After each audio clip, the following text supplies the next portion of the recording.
So today we're with Maextro, What you Maextro saying? TR. So talk to me, man. Yeah, man. We are here doing it mega, you get me? Come on. So we're live in Accra right now, man. Live in Accra. So Yeah. talk to me about yourself. Like, where are you from? Yeah, actually, I'm Maextro TR, and Maextro, in a real sense, me like master of a field. So I think I'm a master of my field, though. So I'm from Kumasi, in Ashanti region of Ghana. Yeah, that's where I'm from. That's where I grew up. But when I wanted to take music professionally, I moved into Accra and started grinding. So talk to me about your upbringing in Kumasi. Yeah, actually, I was brought up by a single mom. I couldn't get the opportunity to live with my dad, although my dad was alive and that, but I couldn't live with him. So I was brought up by my mom and my siblings, her sisters. Yeah, so that was how it is. Okay, is it okay if we can talk about like your father, if that's okay? Yeah, my dad was more like an educated person. So in his real sense, he wanted me to pursue like education to the top notch. You get me? But since young and I had this zeal that I want to do music, I had this talent that I want to do it. So that was it. So I couldn't get that intimacy with my father. Yeah. Although he did what he could to bring me up, but I couldn't get that intimacy with him because I couldn't live with him and all of that. Okay. So how many siblings do you have? I have 3 sisters. I'm the only male. Okay. So how's that? Be the only male in the house? Yeah. Although I'm more like younger than them. But you see, when you're a male, you just have to take certain decisions, and you get me. Like you buy things for your sisters and take them out sometimes, and you know what I mean. So you know what? Could you talk to me about why you moved? Because you said it was for music, but how is it like moving away from your own family? Yeah, it was pretty tough because my mom from the onset they didn't really understand it. Yeah, just to move out from your comfort zone to a bigger city, a capital city to work on music. My mom didn't really understand it, but I think it was the best decision I ever made. Yeah, because everything is going on in Accra, man. The connect, everything. So I think it really helped me. No, definitely. So talk to me about like how's life for you right now in Accra? Yeah, bro, it's pretty tough, man. But you see, do you live by yourself or do you live with friends or? I live by myself. Okay. By myself. I live by myself. So it's pretty tough, but I still believe like once there's life, there's hope. So every now and then, every day, man, I just have to put in the work. Because when you have a life, you can do all that we put our mind to. 100%. And you know, sometimes I think even the little things that we take for granted, like our health, the fact that we can see, we can move, we don't need assistance for daily activities. It's like we can go and get it. You know what I mean? Yeah. So that's the talk to me. I know one of your singles. I think you think I'm crazy. That's on 13K, over 100 comments. And so I think that's quite good especially for the independent artists. Yeah, bro. So talk to me about how that feels. Oh, bro, it feels. I was really proud of myself because it was my first single. So I was really happy that I've done that mileage in terms of the numbers, bro. Yeah, and I think that was a starting point for me because that beat was from a UK producer, so I feel like Azura. So I felt like I was able to connect with somebody from a different culture to make that piece.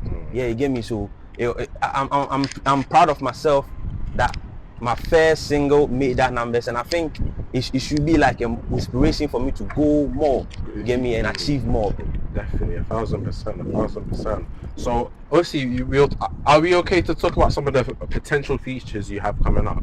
Yeah, actually, courtesy of Selector YB, Shout out my bro, I've worked with Rimzee, I've worked with the Kash OFB, and when in terms of producers, like obviously I've worked with Azura, I've worked with a whole lot of UK producers, and I feel like I'm proud of myself. I have a song with Rimzee, I have a song with Kash OFB, so in the near future, you're always going to hear about it.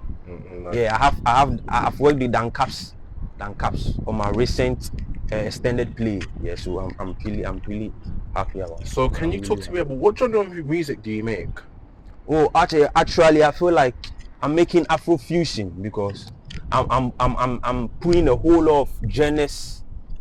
Yeah, that any sort of genre that I feel I can relate to, I try different sounds. But in a nutshell, I'm an African, so I feel like everything I do, there's this element of Africanity in it. So Afrofusion, which means that I'm doing a whole lot of You're stuff. using inspiration from Afro. Yeah, but I'm African, so Afro, you get me? So Afrofusion, I've done drill. I think I'm crazy was a drill type of music. I've done Afrobeat, I've done high life, hip life. So in the nutshell, I'm putting everything together. So Afrofusion, you get me? I'm fusing everything. Because you know, I see that in New York they're doing Afrodrill. Like you got Bobby Too Tact, you got there's some other people, Say Cavelli. There's a bunch of people who are doing the Afrodrill. So what's your thoughts on that? Yeah, bro, I'm really happy because it feels so real that people are getting to know that anything that's black, the roots is from Africa. So whatever thing that you do, you just need to attach that Africanity to it. Let people see out there that you are proud to be an African. Because one thing I'll say is that not so much anymore, but growing up, probably a little bit of when I maybe say told when I was 14 and before, especially the older people, they'll say that at a point being African wasn't cool. People wouldn't look at that. If you were to say you're African, some people wouldn't respect you just off the back of that. But now it's like everyone's coming back to their roots, and then they understand that we should be proud to be African. You know what I mean? Yeah, it makes a whole lot of sense. It makes a whole lot of sense because Africa is. I think Africa is great. So anybody that attaches him or herself to Africa is going to be great as well, man. So that's it. 100%. Because you know, even one thing about Africa, man, Ghana, for example, like I think this is a lovely country, good people. I feel like most like here I have 2 phones, have a bit of money in my pouch. I've not been robbed. No one's tried to rob me. I even went to other day I went to Jamestown. No one tried to do anything to me. So it's like, and Jamestown's meant to be one of the most dangerous parts of Ghana, of Accra.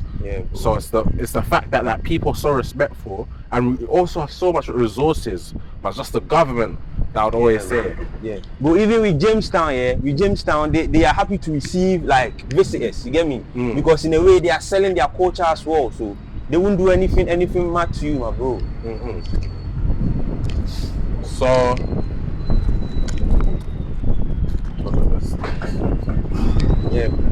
so talk to me about this though. So life, hold on, let's wait for this one to go. So talk to me about this. Corruption not even corruption, life in Ghana, like how is it for you? Because from some of the things I've seen has been heartbreaking, if I'm honest. Yeah, bro. Like the little kids, man. Like fun fact, Ghana, there's no free school. School is not free. You have to pay for it. Yeah, bro. Well, I think recently they brought this free high school thing. Oh, okay. Yeah, so in the rough thing is Ghana, we have, when it comes to the junior high school, we have something we call the junior high school. That's the stage you take before you get into high school, the proper high school. So with that one, we have government and we have private ones. So I think the government one is free, although it's the quality is not at the peak, but it's also free though. And we have the high school that's free. But you see, Ghana and Africa, let me say Africa in a way, it's kind of tough, man. For a young boy like me in my early 20s, trying to make it out of myself, bro, it's pretty hard, man. It's pretty hard. Africa is tough, man. But as I said earlier, once there is life, there's always hope. We can do anything that we set our mind on to, man. 100%. So like, what can we look forward from you in the future? What's the next releases? Is there anything we can look forward to in the future? Yeah, bro. Actually, I dropped my extended play, a 5-track EP, and I think it's doing well. So in the near future, you're going to hear that Maextro is climbing big stages and doing massive collaborations. Collaborations you wouldn't think about, man. You wouldn't think about different people, different sort of artists from all over the world, bro. That's my dream. That's what I'm aiming on to. That's on my to-do list, man. Probably. I was going to say that. What are artists you want to work with? Is there anyone in Ghana or in Africa, or is there people like in the UK that you really want to work with? A whole lot of people in the UK, bro. Because growing up when I started to realize that I have this talent was when I was in high school, because when I was growing up, I had this talent that I could sing, I could write. But when I started to pay attention to it like fully, it was through one person, bro. Dave, man. I love Dave. Okay. I love Santan Dave, so bro. Anytime I'm on my lowest level, I listen to Dave. So Dave probably might be one person I would love to work with. And with the mileage Central C is doing, man. Central C is also somebody, and bro, a whole lot of African artists, Ashake, in Ghana, I have Sarkodie, Burna Boy, Risky Davido, even Shatawale, man. I want to work with all of artists, bro. No, definitely. Yeah. So also, like talk to me about like the struggles in Kumasi and how it's different to the struggles in Accra. Okay, so Kumasi is kind of tough, but in relation to Accra is kind of tougher. So Kumasi is a bit more relaxed when you're comparing it to Accra. So Kumasi was more relaxing, and that was my comfort zone because I grew up in Kumasi. I could literally move everywhere to do whatever thing that I could. But Accra is more like you just have to get busy, get serious with the grind, and a way is going to pay. You get me? 100%, man, 100%. So I'll say last few questions about like, we really also talked about what the artists you want to work with, but let's talk about the Ghanaian scene, because I don't know much about Ghanaian music. So talk to me about that. Bro, the Ghanaian music industry is evolving. It's evolving every now and then. It's going up and up and up. Yeah, and in Ghana, one thing about Ghana is we love to experiment, bro. Because in Ghana here you can get like drill artists, you can get Afrobeat, you can get high life, hip life. So everybody is doing a whole lot of sounds. Just that in the long run, we always attach this Ghanaian element to it. So that's how the Ghanaian industry looks as it stands now. Because when you look at rap, Sarkodie is doing proper rap. You have a whole lot of people doing proper rap, and that you have a whole lot of people doing Afrobeat singing. You get me?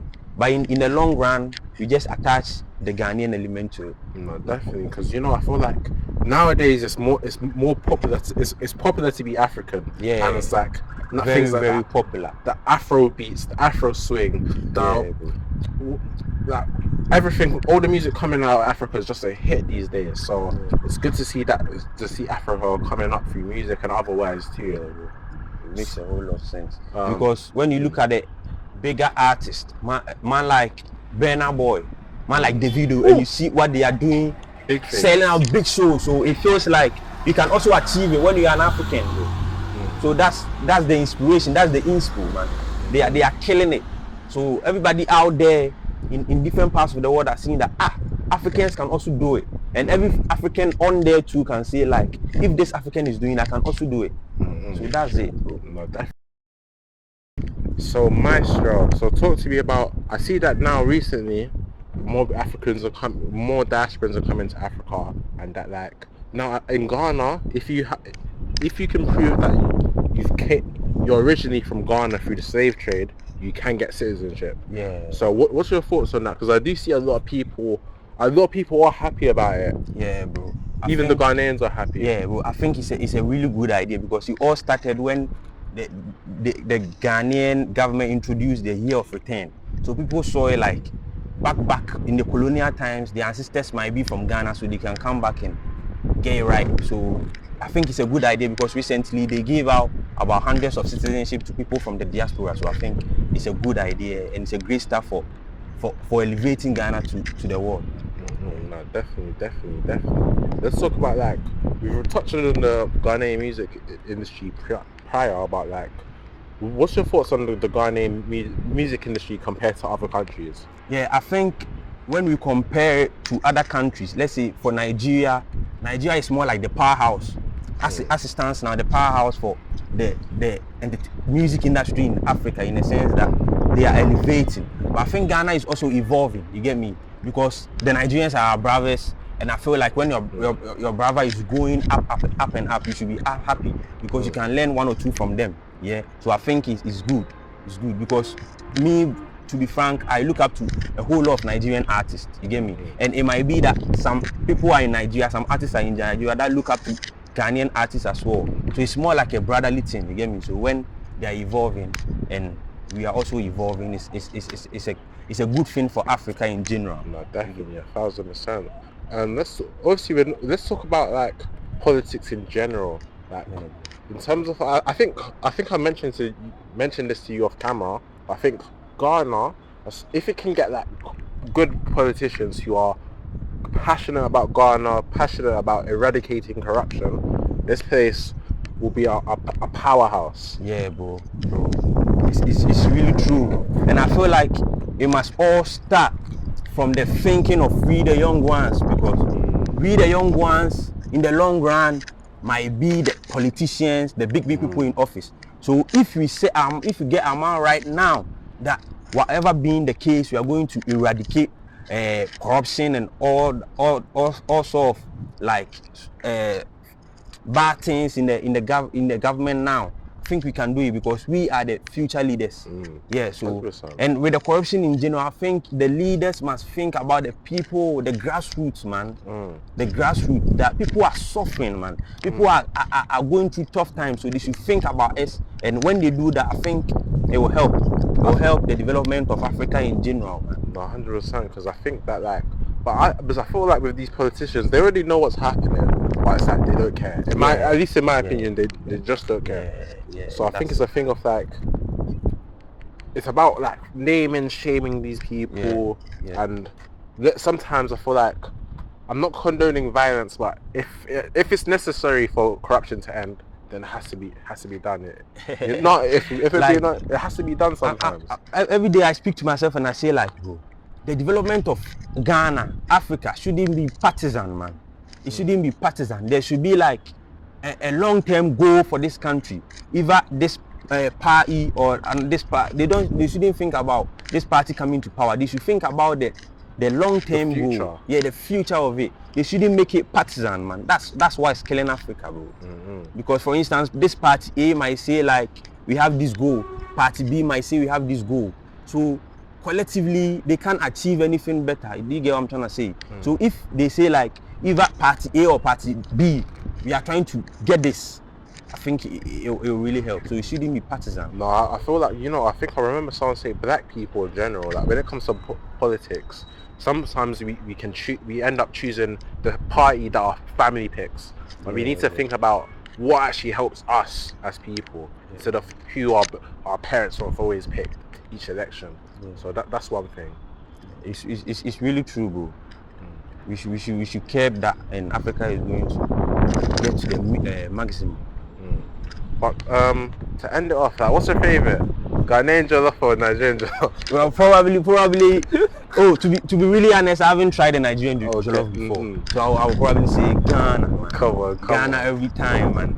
But yeah, I'm gonna say a big thank you for like getting this up. Like, big thank you for like inviting me here and just showing me about and just having this interview with me, man. Yeah, bro, it's all love, man. It's all love. I feel like when you lend a helping hand to another brother, maybe in another time, man, you might also be in need, and that person could show up for you. You get me? So that's my principle, man. And I love people. I love people who are creating just like me, bro. Because although I'm a musician and I'm a content creator as well, because I just have to do some things to put my music out there. So I'm very happy for people who are creating content for themselves, and bro, I'm happy, man. No, definitely. You've got it all, man. Let's get it.